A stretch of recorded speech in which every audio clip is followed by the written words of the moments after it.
Good morning student, मैं Amritesh sir Keshav classes में आपका स्वागत करता हूं। आज आपको पढ़ाई जाएगी संस्कृत प्यूसम क्लास 10 का पहला चैप्टर, जिसे मंगलम के नाम से जाना जाता है।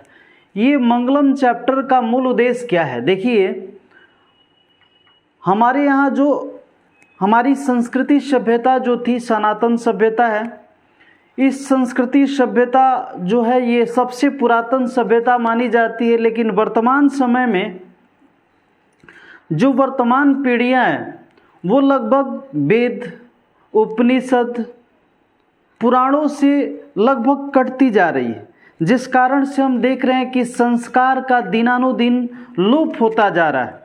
इस समस्या से निदान पाने के लिए और सत्य के प्रति आस्था जागृत करने के लिए, ईश्वर के प्रति प्रेम को जागृत करने के लिए, ईश्वर के प्रति स्नेह को जागृत करने के लिए इस चैप्टर को, इस पाठ को इस पाठ्य पुस्तक में संकलित किया गया है। और सबसे पहले यानी प्रारंभ में ही संकलित किया गया है ताकि संस्कृत के महत्ता को, अपनी संस्कृति और सभ्यता की परख आज की युवा पीढ़ी को सहजता से हो सके। इसके लिए हमें आज पढ़ना है मंगलम चैप्टर। आज हमें पढ़ना है मंगलम चैप्टर, जिसमें हमें क्या होगा, हमें उपनिषदों से ली गई 5 मंत्रों का संकलन किया गया और इस मंत्रों के द्वारा हम सत्य के और सत्य स्वरूप परम निधान के बारे में जानकारी प्राप्त करेंगे। इसे उपनिषद से लिया गया और उपनिषदों का संकलन महर्षि वेद व्यास के द्वारा किया गया था। महर्षि वेद व्यास के द्वारा किया गया था, इसलिए इस मंगलम चैप्टर का संकलन भी अब एक तरीका से कहें तो महर्षि वेद व्यास के द्वारा ही किया गया है। यानी पूछ देगा कि मंगलम पाठ में कितने मंत्र लिए गए हैं, तो ऑब्जेक्टिव में आएगा, आप क्या आंसर दीजिएगा? 5। मंगलम पाठ में 5 मंत्रों का संकलन किया गया है, जिसके रचयिता कौन है? महर्षि वेद व्यास। कौन है?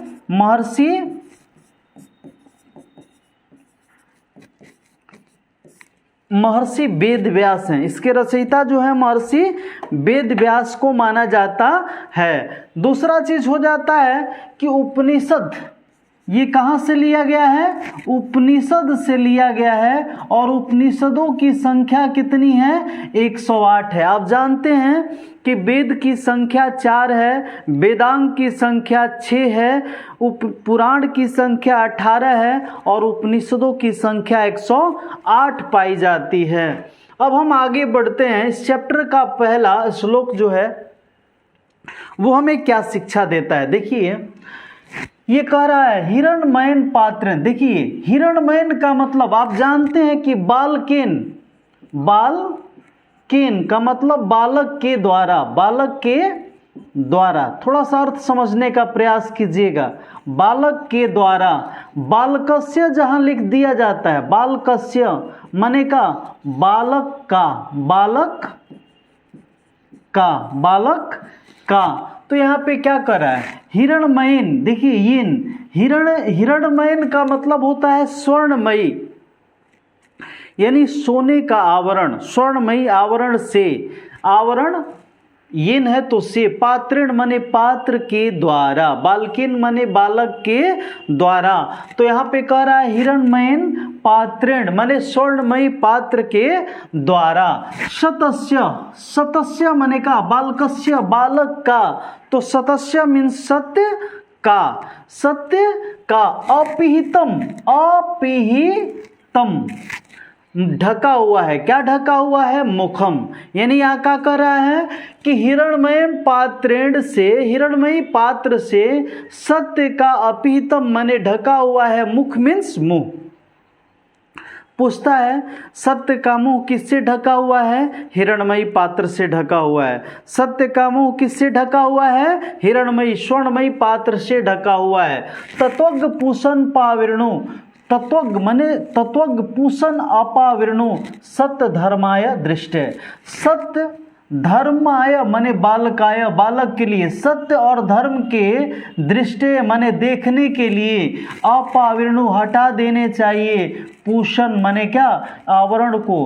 तो जो व्यक्ति सत्य धर्म को देखना चाहते हैं उन्हें इस स्वर्णमयी आवरण को हटा देनी चाहिए। देखिए दुनिया में ये जो है श्लोक बहुत बड़ी शिक्षा देता है। इसका देखिए अर्थ यहाँ पे है कि हे प्रभु, सत्य का मुख सोने जैसा आवरण से ढका हुआ है, इसलिए सत्य धर्म की प्राप्ति के लिए यानी मन से माया मोह को त्याग दें, तभी सत्य धर्म की प्राप्ति संभव है। अब इसमें समझने वाली बात है कि इसका सप्रसंग व्याख्या क्या हुआ। सप्रसंग व्याख्या कहता है कि प्रस्तुत श्लोक हमारी पाठ्य पुस्तक संस्कृत साहित्य प्यूषम भाग 2 के प्रथम पाठ मंगलम शीर्षक से लिया गया है। इस प्रथम पाठ मंगलम के ईशावास्य उपनिषद, ये किस उपनिषद से लिया गया है? ईशावास्य उपनिषद से लिया गया है। इस श्लोक के माध्यम से हमें यह बताया जाता है कि सत्य और धर्म जो है वो क्या होता है, उसका मुख स्वर्णमयी आवरण से ढका हुआ है। अतः हमें चाहिए कि इन आवरणों को उघाड़ कर सत्य धर्म को देखना चाहिए। यानी कहने का मतलब है कि दुनिया जो है वो माया मोह के माया जाल से बंधा हुआ है और आदमी उलझ के इसी में रह जाता है। अतः हमें चाहिए कि इन माया मोह के जाल से ऊपर उठकर भगवान का ख्याल करें, सत्य धर्म को देखने का प्रयास करें। तो ये रहा इसका सप्रसंग व्याख्या। अब दूसरा टॉपिक पर चलते हैं। तो दूसरा टॉपिक ऑब्जेक्टिव दृष्टिकोण से बाबू बहुत इंपॉर्टेंट हो जाता है। इसमें कहता है अणु अड़ियान महतो महियान। देखो अणु का मतलब क्या होता है? छोटा प्रारूप। साइंस में आप पढ़े होंगे कि अणु मीन्स छोटा होता, अब तो परमाणु भी उससे छोटा आ गया है। लेकिन जब इस श्लोक को लिखा गया था बाबू, तो उस समय अणु की खोज भी नहीं हुई थी, परमाणु की खोज भी नहीं हुई होती। उस समय इस अणु की जिक्र की गई। इसका मतलब है कि हम जो हैं, हमारी सांस्कृतिक सभ्यता जो है, हम क्या हैं, इस साइंस की खोज से पहले खोज चुके हैं। यानी हमारे ऋषि महर्षि जो थे वे साइंस से पहले अणु से परिचित थे। आपको एक बहुत बारीकी चीज बताते हैं। हम लोग पढ़ते हैं कि गुरुत्वाकर्षण का खोज किसने किया? न्यूटन किया। न्यूटन 1600 सदी में आए थे और 1191 ईस्वी में आर्यभट्ट अपने आर्यभट्टियम पुस्तक में लिख के चले गए थे कि पृथ्वी गुरुत्वाकर्षण के कारण किसी वस्तु को अपनी ओर आकर्षित करती है। तात्पर्य यह है कि हम उस न्यूटन से भी पहले गुरुत्वाकर्षण के सिद्धांत को जानते थे, लेकिन उसका लिखित प्रमाण दिए तो थे, लेकिन उसको सार्वजनिक करने में असक्षम रहे, जिसका खामियाजा भुगतना पड़ा कि जिस खोज का जिक्र आर्यभट्ट के नाम पे होना चाहिए था, आज कोई और बाजी मार ले गया। अतः हमें सोना नहीं है, जो सोएगा वो खोएगा, जो जगेगा वो पाएगा। खुद की काबिलियत पर हो तो भरोसा कीजिए साहब, सहारे कितने भी अच्छे हो साथ छोड़ देते हैं। यदि आप सोचते हैं कि ज्ञान महंगा है तो अज्ञान को आजमा कर देखिए। इसलिए खाली दिमाग नहीं, खुला दिमाग रख के और सीधे सीधे देखिए, समय दीजिए, एकदम क्लास जैसा फील होगा, किसी प्रकार का आपको दिक्कत नहीं होगा। और इसके बाद हर चैप्टर को कराने के बाद उसका ऑब्जेक्टिव और सब्जेक्टिव दोनों करा देंगे, ताकि किताब का प्रिपरेशन पूरा हो जाए। और सारा स्लॉट को देखिए, आपको पूरा 100 में 100 आएगा। सब कराने के बाद आपको हम 10 क्वेश्चन सेट प्रैक्टिस करा देंगे, ताकि संस्कृत में मैथ जैसा नंबर उठेगा। संस्कृत में 100 में 100 लाइएगा, 100 में 95-96 लाइएगा, फिर आपका 90% एकदम पक्का वादा है आ जाएगा। बशर्ते सब्सक्राइब कीजिए, लाइक कीजिए और शेयर कीजिए कि ज़्यादा से ज़्यादा लोगों को भलाई हो सके। आगे फिर है अणु अड़ियान, यानी अणु से भी अड़ियान, मुझसे भी सूक्ष्म से भी सूक्ष्म, छोटा से भी छोटा। महत मीन्स होता है बड़ा, महत मीन्स बड़ा, महियान बड़ा से भी बड़ा। ध्यान दीजिए, छोटा से भी छोटा और बड़ा से भी बड़ा, छोटा से भी छोटा और बड़ा से भी बड़ा। आत्मास्य, आत्मा का स्वरूप है जो कहाँ है, जंतु निहित, जंतु के निहित, जंतु मीन्स जानवर, जंतु मीन्स मानव, जंतु मीन्स जीव, यानी जंतुओं के निहित गुहायाम, गुहायाम का मतलब होता है हृदय रूपी गुफा, जंतु के निहित गुफा में, यानी हृदय रूपी गुफा में जो है वो क्या है, आत्मा है जो सूक्ष्म से भी सूक्ष्म है और बड़ा से भी बड़ा है। यहाँ पे ऑब्जेक्टिव बाबू पूछता है क्या कि सूक्ष्म से सूक्ष्म क्या है, तो आत्मा है, बड़ा से बड़ा क्या है, वो भी आत्मा है। यानी इस पठित पाठ्य पुस्तक के आधार पर यदि हम चर्चा करें तो आत्मा का स्वरूप कैसा है, तो छोटा से छोटा है और बड़ा से बड़ा, विशाल से भी विशाल है, जिसे आत्मा या ब्रह्म या तत्व के नाम से जाना जाता है। यानी सूक्ष्म से भी सूक्ष्म क्या है, आत्मा है, और बड़ा से भी बड़ा क्या है, आत्मा है। अब इसके बाद होता है तम क्रतु पश्यति वीत शोको धातु प्रसाद आत्मनम हिमान आत्मनम, यानी कह रहा है कि जो इसे समझ लेता है, जो इसे प्राप्त कर लेता है, वो शोक वीत माने दुख आदि से रहित हो जाता है और वो क्या, परम पुरुष परमात्मा में विलीन हो जाता है, परम पुरुष परमात्मा में संलिप्त हो जाता है। यानी यही इसका अर्थ है कि जीवों का हृदय रूपी गुफा, हृदय रूपी गुफा में सूक्ष्म से भी सूक्ष्म और बड़ा से भी बड़ा कौन है, आत्मा है, सूक्ष्म से भी सूक्ष्म है और बड़ा से भी बड़ा है, निवास करती है। कहाँ निवास करती है,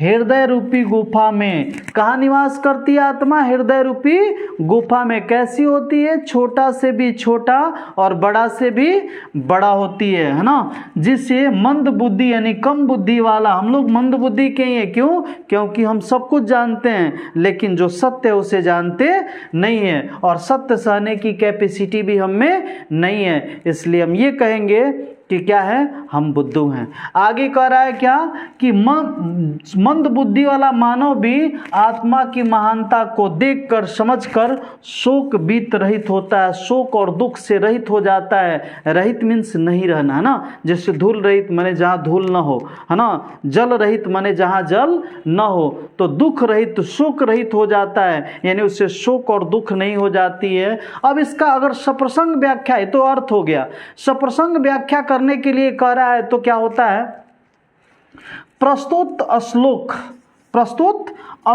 हमारी पाठ्य पुस्तक संस्कृत के प्रथम पाठ, किस पाठ से लिया गया है, मंगलम से लिया गया है, जो पठित पाठ्य पुस्तक पीयूषम भाग 2 में अवस्थित है। यह किस उपनिषद से, कंठोपनिषद। देखिए याद रखिएगा, पूछ देगा कि क्या है, अड़ो अड़ियान महतो महियान किस चैप्टर से, किस उपनिषद से लिया गया है, कंठोपनिषद से। विद्वान के द्वारा कहा गया है कि मनुष्य के हृदय में छोटी से छोटी और बड़ी से बड़ी आकार की आत्मा होती है जो निवास करती है। जो व्यक्ति इस आत्मा के रहस्य को, इस ब्रह्म के रहस्य को, इस तत्व के रहस्य को समझ लेता है, वो उसका जीवन सुख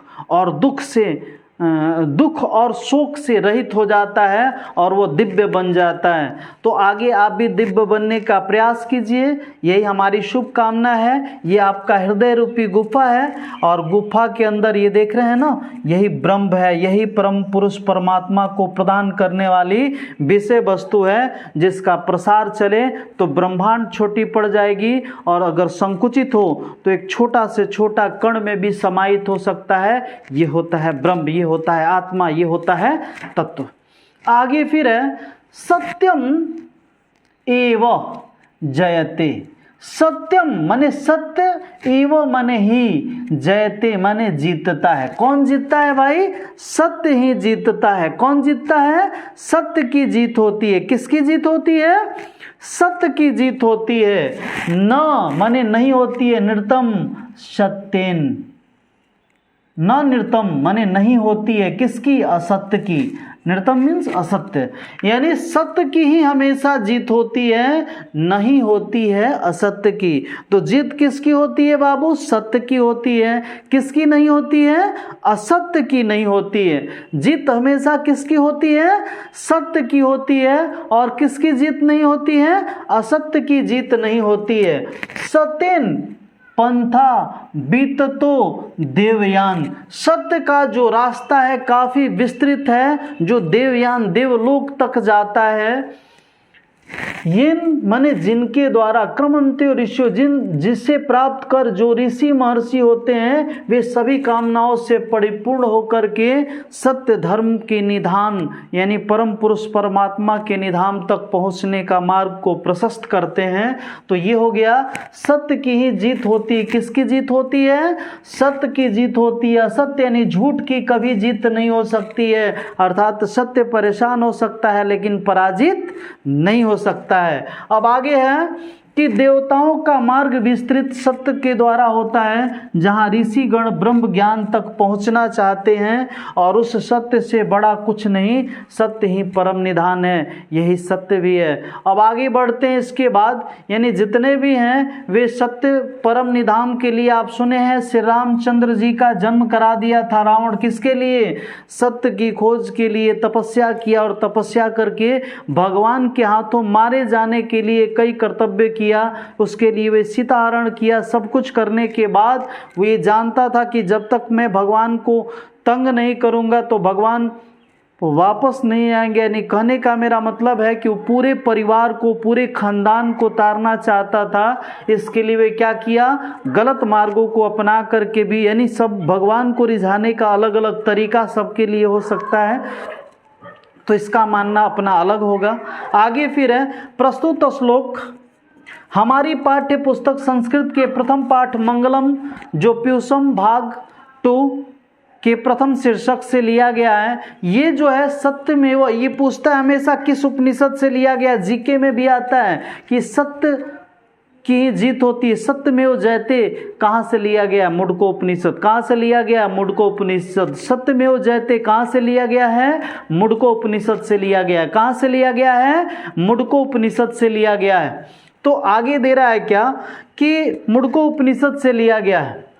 अब आगे है कि इसमें ऋषि द्वारा बताया गया है कि सत्य ही की जीत होती है, झूठला नहीं सकता। सत्य को कोई झूठला नहीं सकता है। सत्य की प्राप्ति के लिए करने के लिए, जन कल्याण की रक्षा के लिए कठिन से कठिन परिश्रम करके सत्य के द्वारा देवताओं के मार्ग को विस्तरित होता है। अब आगे हो जाता है इसके बाद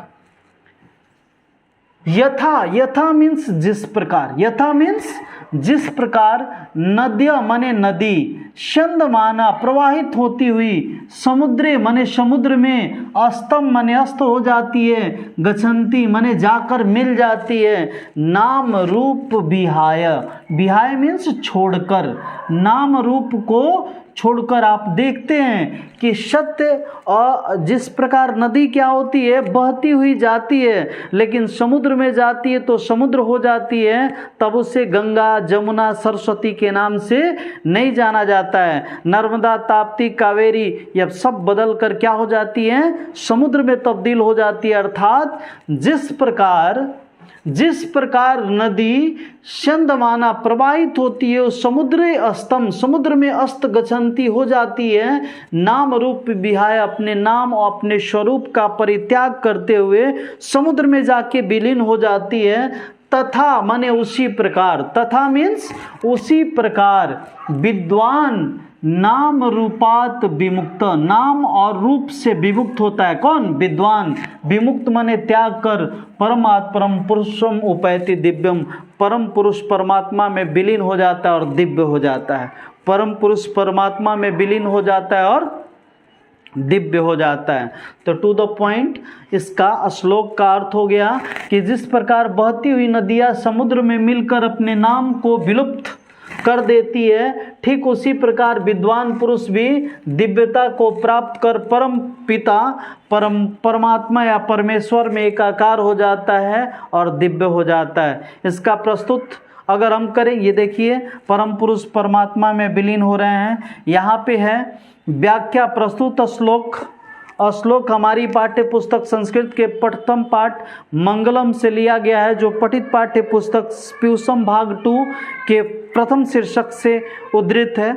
इसमें क्या किया गया है, यह बताया गया है कि जिस प्रकार नदियाँ सारे नाम और रूप का परित्याग करती हुई जाकर समुद्र में मिल जाती है, उसी प्रकार परम जो ऋषिगण होते हैं, जो व्यक्ति होते हैं, उसे अपने नाम रूप का परित्याग करके परम पुरुष परमात्मा में विलीन हो जानी चाहिए और दिव्य हो जानी चाहिए, क्योंकि ऐसे में लोग दिव्य हो जाते हैं। अब लास्ट जो है वो कह रहा है वेदा अहम एतम, वेदों में अहम पुरुषम महानतम, यानी पुरुषों में कौन महान है, वेद महान है। वेद को सबसे महान बताया गया है। कह रहा है क्या, जैसे हम लोग अंधकार के बाद सूर्य को देखते हैं, वैसे ही वेद महान पुरुष के समान है। वेद को जानकर मृत्यु पर भी विजय प्राप्त किया जा सकता है। इसके अलावा अन्य कोई मार्ग नहीं है। अगर मार्ग है तो बताओ, अर्थात वेद ही सत्य है, वेद के अतिरिक्त दुनिया में कोई सत्य नहीं है। यानी कह रहा है वेदा अहम एतम, वेदों में अहम पुरुषम महानतम, पुरुषों में महान आदित्य वर्ण तमस परस्तात, आदित्य जो है सूर्य का प्रकाश जो है तमस मैंने प्रकाशित करता है, परस्तात यानी अंधकार से ऊपर ले जाता है और प्रकाशित करता है। उसी प्रकार तमेव विदित्वाम आति मृत्युम पेति नान्य पंथा विद्या अन्याय, यानी कहने का मतलब है कि उसी प्रकार सत्य के अतिरिक्त कोई मार्ग नहीं है जो आपको परम पुरुष परमात्मा से मिला सकता है। इसलिए सत्य का वर्ण कीजिए, सत्य बोलिए, सत्यम वद, हमेशा सत्य बोलिए। आगे है इसका, ऋषि महर्षि हमेशा सत्य बोलते हैं। व्याख्या प्रस्तुत श्लोक ये नहीं रहेगा, हमारी पाठ्य पुस्तक संस्कृत प्रथम पाठ मंगलम से लिया गया है, ये श्वेताश्वर उपनिषद से लिया गया है। इस श्लोक के माध्यम से वेद के स्वरूप ईश्वर की महिमा, ईश्वर की चर्चा किया गया है, महिमा की गई है। इस श्लोक के माध्यम से हमें यह बताया गया है कि क्या किया गया है, वेद की ज्ञान की प्राप्ति करने वाला ही मोक्ष की प्राप्ति करता है। अतः यही एक क्या है, मार्ग है जहाँ मोक्ष की प्राप्ति होती है। इसके सिवा अन्य कोई मार्ग नहीं है। अगर जानते हो तो बताओ कि और कोई मार्ग है तो पहले इसको क्या करिए, पॉज कर करके लिख लीजिए और लिख करके आसानी से अर्थ और श्लोक लिख लीजिए, सप्रसंग व्याख्या, आपका ये पूरा चैप्टर क्लियर हो जाएगा। अब हम लोग चलते हैं इस चैप्टर से हम लोग क्या सीखे हैं। तो सीखने के लिए चूंकि आज ऑब्जेक्टिव का युग हो गया है, सारा क्वेश्चन 50 नंबर का ऑब्जेक्टिव आ रहा है, तो हमें ऑब्जेक्टिव सीखना बहुत जरूरी है। इसके लिए हम पहला क्वेश्चन लेते हैं, उपनिषद के रचनाकार कौन है। उपनिषद के रचनाकार हम आपको बताएं कि महर्षि वेद व्यास है। उपनिषद के रचनाकार कौन है, महर्षि वेद व्यास है। इसको भी नोट करते चलिएगा और जहां तक हो सके सारे टॉपिक को लिखते जाइएगा तो आपका पूरा चैप्टर एकदम क्लियर हो जाएगा। नहीं, पेन कॉपी उठाइए और आराम से लिखिए, एक बार देख लीजिए, दूसरा बार पॉज करके लिख लीजिए, क्लियर हो जाएगा। दूसरा हो जा रहा है मंगलम पाठ के रचनाकार कौन है। तो जाहिर सी बात है कि उपनिषद से लिया गया है तो मंगलम पाठ के रचनाकार भी कौन हो गए, महर्षि वेद व्यास हो गए। अभी बताए शुरू में ही कि ये सब क्वेश्चन ज्यादातर ऑब्जेक्टिव में आती है। तीसरा हो गया कि मंगलम पाठ में कितने मंत्र हैं। बाबू बताएं कि मंगलम पाठ में कितने मंत्र हैं, 5 मंत्र हैं। अब आगे हो जाता है कि मंगलम पाठ में कितने मंत्र हैं, तो मंगलम पाठ में 5 मंत्र हो जाता है। और हेलो अब इसके आगे हो जाता है अणु से छोटा कौन है, अणु से छोटा कौन है। थोड़ा सा मोबाइल साइलेंट कर लेते हैं, बहुत परेशान कर रहा है, कॉल आ जा रहा है। अणु से छोटा कौन है, अणु से छोटा कौन है, तो अणु से छोटा आप जानते हैं कि आत्मा होता है, या इसी को हम लोग ब्रह्म भी कह सकते हैं, या इसी को फिर क्या कह सकते हैं, आत्मा या ब्रह्म या तत्व, तीनों में कोई भरा जा सकता है, आत्मा ब्रह्म या तत्व। और इसके आगे हो जाता है बाबू कि किसकी जय होती है। तो किसकी जय होती है? सत्यमेव जयते। किसकी जय होती है? सत्य की जय होती है। किसकी जय होती है? सत्य की जय होती है। अब दूसरा हो जाता है बहती नदी कहाँ मिल जाती है? तो नदी जाकर कहाँ मिलती है? समुद्र में मिलती। नदी कहाँ मिलती है? जाकर समुद्र में मिल जाती है। आगे है जंतु के हृदय रूपी गुफा में। जंतु के हृदय रूपी गुफा में क्या स्थित होता है? तो जंतु के हृदय रूपी गुफा में तत्व या ब्रह्म या आत्मा होता है। तत्व होता है या फिर ब्रह्म होता है या फिर आत्मा होता है। तीनों में कोई ऑप्शन में रहेगा, आप मार सकते हैं। तत्व या ब्रह्म या आत्मा। ब्रह्म को प्राप्त करने के विषय में क्या बताया गया है? तो कहाँ बताया गया है? कहाँ बताया गया है? तो कहाँ बताया गया? मुंडको उपनिषद में बताया गया। किस उपनिषद में? मुंडको उपनिषद में बताया गया है। देवलोक का मार्ग किससे प्रशस्त होता है? तो आप जान चुके हैं कि देवलोक का मार्ग जो है वो सत्य से प्रशस्त होता है, सत्य के से होकर जाता है। आगे है सत्य से क्या प्राप्त होता है? सत्य से क्या प्राप्त होता है? तो आप जानते हैं कि सत्य से हमें देवलोक की प्राप्ति होती है। सत्य से किसकी प्राप्ति होती है? देवलोक की। मृत्यु को वश में कौन कर लेता है? तो आप जानते हैं कि मृत्यु को वश में कौन कर लेता है? विद्वान। जो विद्वान होते हैं, जो परम पुरुष परमात्मा की दिव्यता को समझते हैं, वे व्यक्ति वे क्या करते हैं? वे मृत्यु को भी वश में कर लेते हैं। किसकी जय नहीं होती है? तो आप जानते हैं झूठों की जय नहीं होती है, सत्य बोलने वाले की जय नहीं होती है। अब आगे है कि उपनिषद में किसकी महिमा का गुणगान किया गया है? तो उपनिषद में परम पुरुष परमात्मा के गुणगान किया गया है। परम पुरुष परमात्मा की दिव्यता की गुणगान की गई है और लोगों को उससे जुड़ने का प्रयास, यानी आज की युवा पीढ़ी को जोड़ने के लिए ही इस चैप्टर को दिया गया है। आगे है उपनिषदों की संख्या कितनी है? तो उपनिषदों की संख्या टोटल हो जाती है 108। इसमें गलत दिया है, सुधार लीजिएगा।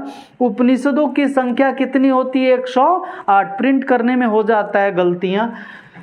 आगे फिर है क्या? आत्मा के गुण रहस्य। आत्मा के गुण रहस्य की किसमें व्याख्या की गई है? तो आप पढ़ रहे हैं अभी क्या? कंठोपनिषद में आत्मा के गुण रहस्य की चर्चा की गई है। किसमें? कंठोपनिषद में आत्मा के गुण रहस्य की चर्चा की गई है। परमात्मा की महिमा का वर्णन किसमें किया गया है? तो आप परमात्मा की महिमा का वर्णन ईशा उपनिषद में किया गया है।